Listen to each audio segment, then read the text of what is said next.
Full of hope, Hanuman alighted and set foot in Lanka. But soon the flush of triumph at the accomplishment of the journey gave place to sober thinking. He reflected, "True, I have crossed the sea, but that is only the beginning of my mission. There on Mount Trikut stands Ravan's magnificent city, as if suspended in the sky. How beautiful, how wealthy, and how well secured it is. The city and the fortress are not inferior to the heavenly city Amaravati. The lovely groves, the elegant buildings, the engines of defense, the deep moats, all these fill me with much admiration, but also with greater concern. Who can attack and vanquish this Ravan? How can an army cross the sea which I have just crossed? Even if it crosses it and reaches this shore, how can it attack and bring down this fortress? For it is defended by bullocks manned by well-armed warriors. Neither guile nor force can bring it down. But first, I must find out whether Sita is alive or not. Other questions can wait. Now, when and how can I best enter this well-guarded city? I have to search it thoroughly if I am to discover the place where Sita is kept. If I thoughtlessly do something wrong now, this error would be irretrievable, and a great purpose would fail because of haste or negligence on my part. If I enter the city by day, it will be noticed by the Rakshasas. So it will be best if I go in at night. But in what shape shall I go? To ward off suspicion, I must put on a trivial, inconspicuous form.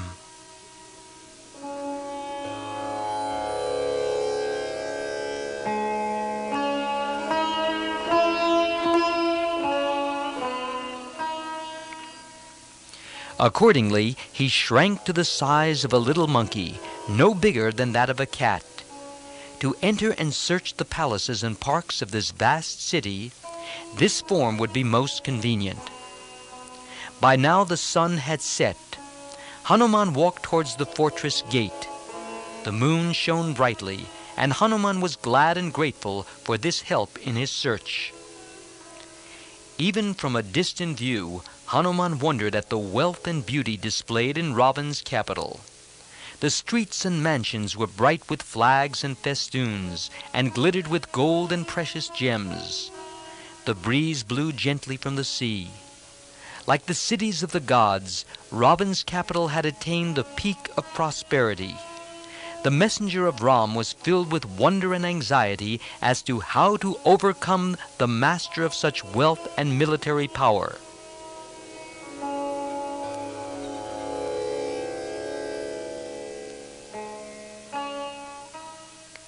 As he was walking along in amazement and anxiety, he was rudely accosted by the terrible-looking guardian goddess of the city. "Who are you, little monkey? How did you manage to come here, and why are you here at all? Speak the truth." "Yes, I am indeed a little monkey, and I have come here to look at this beautiful city. I shall go back after I have gone round and seen everything and satisfied my curiosity." The goddess then struck an angry blow at the monkey. Hanuman returned the blow carelessly with his left hand, and it doubled her up with agony, causing her to fall to the ground. But soon she got up and remembered the prophecy that when a monkey should strike and throw her down, the city she guarded would be destroyed. She said to herself, "Ravan's sins are many and grievous. The end of Lanka is approaching. The word of the gods is about to be fulfilled." And she stood aside. Hanuman climbed over the wall and jumped into the city. It was part of the ancient code of warfare that one should not enter the enemy's fortress through the regular gate, but should make his entry in an out-of-the-way manner. Vowing that the Rakshasas should be destroyed, he entered the fortress of Lanka with his left foot foremost, for that meant defeat for the enemy.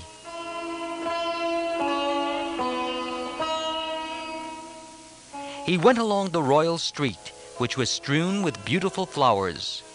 Like lightning shining through the clouds, the buildings shone against the sky. Clambering up the mansions and going along their roofs, he admired the beauty of the city. The Rakshasas' mansions, streets, and decorations shone with ineffable beauty. The sounds of cultivated and correct music were heard. Lovely women moved about to the accompaniment of tinkling anklets.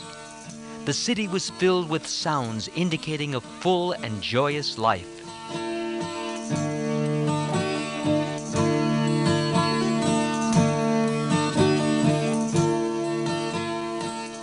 In some houses, mantras were being chanted.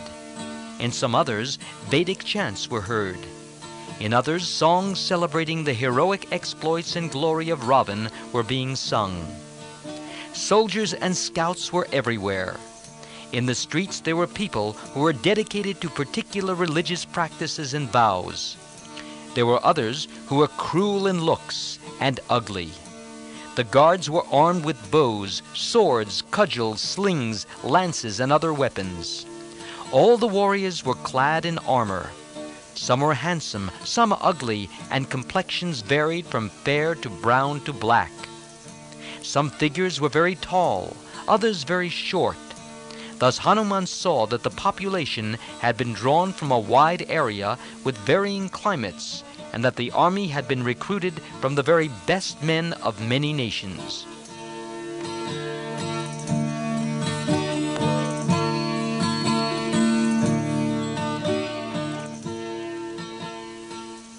He examined mansion after mansion.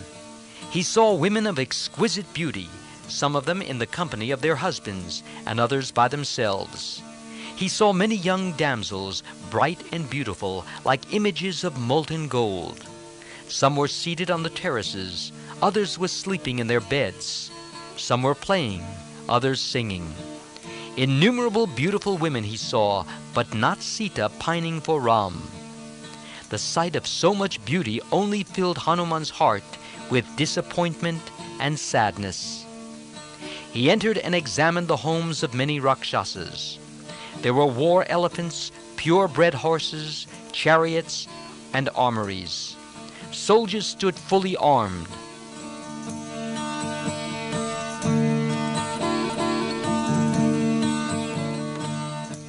After passing through many mansions and gardens filled with merriment and music, he came to a great palace that stood high in a nobility of splendor far transcending all the magnificent buildings around.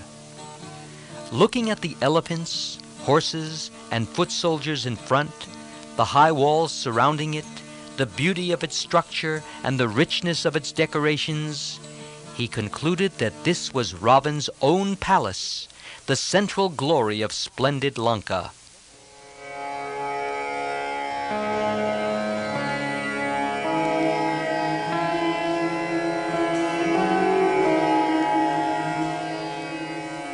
He entered this palace. It was in every way a heaven on earth, worthy of Ravan's peerless power and glory. The park, the birds sporting there, the shrines scattered here and there, filled Hanuman with wonder. And he said to himself, "What wealth, what beauty, and what pleasure!" He was for a while lost in amazement, but soon he recollected that he had not yet found Sita. Admiration gave place to concern over the yet unfulfilled purpose for which he had come. Passing through many mansions, he entered the innermost private apartment of Ravan. He was almost overcome with the luxury and richness of its apartments, which made it look the very abode of the gods. Everywhere was gold and silver, ivory, gems, pearls, and beautiful carpets and furniture. And in their midst he saw the aerial chariot. It was a magic vehicle obtained from Lord Brahma by Kubera, the god of wealth. Vanquishing Kubera, Ravan brought it to Lanka as his booty. From the aerial car, one could get anything one desired.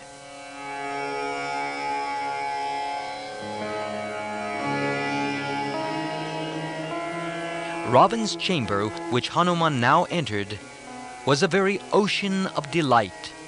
Countless lovely women lay sleeping in the spacious chamber, some linked arm in arm, and all scantily clad.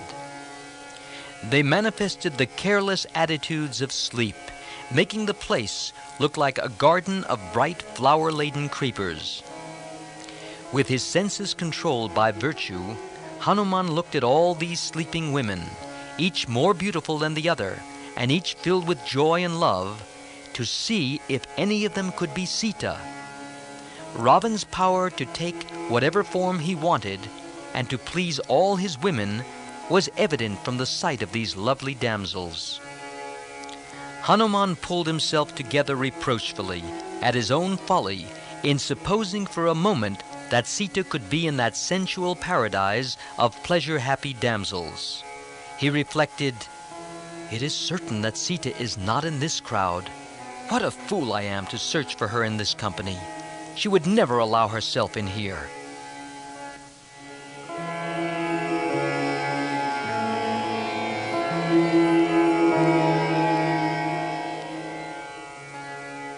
Then he went elsewhere. In another chamber he saw many beds. He saw one more gorgeous than the rest, covered with gold and diamonds, and Ravan stretched on it, like another Mount Meru.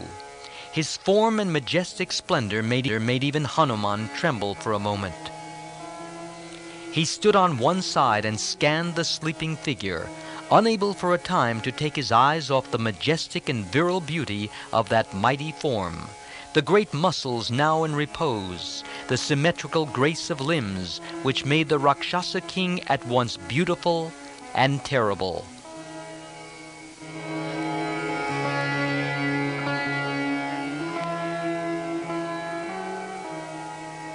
Then Hanuman looked at the women in the beds around and on the carpets. Some who had fallen asleep while singing were still hugging their musical instruments. His eyes finally fell on a figure lying on a divinely beautiful cot. The shapeliness of her limbs and the beauty of her features made Hanuman imagine it might be Sita, so he leaped up with joy. The next instant he cursed himself for his folly. "No, no, how foolish I have been! Could Sita sleep thus carelessly, covered with jewels in a stranger's chamber?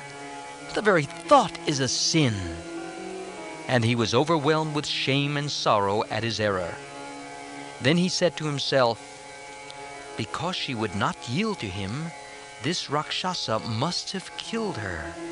Then what use is there in continuing the search?"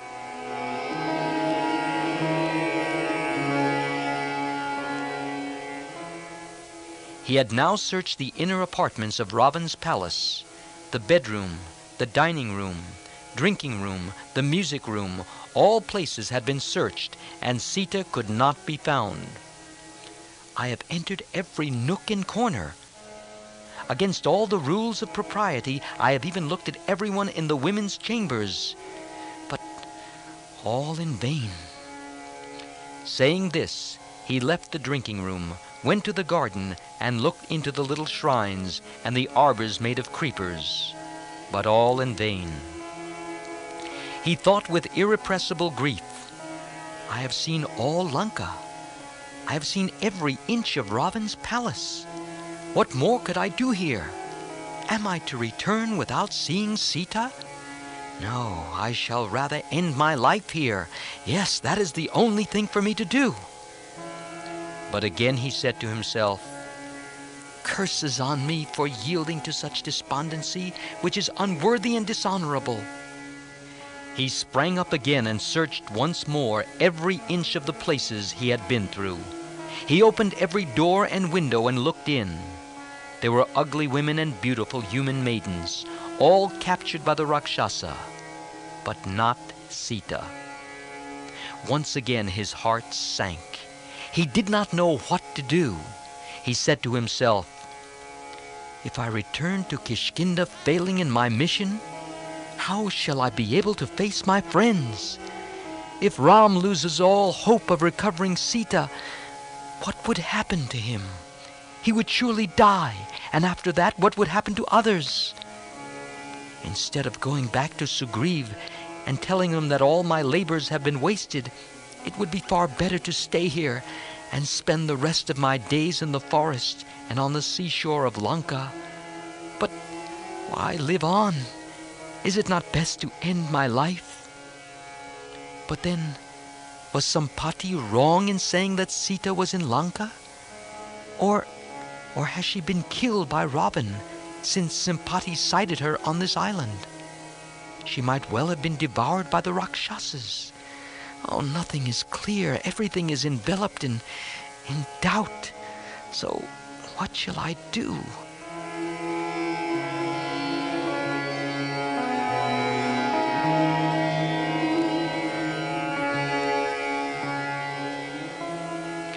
Thus Hanuman was lost in anxiety and thought.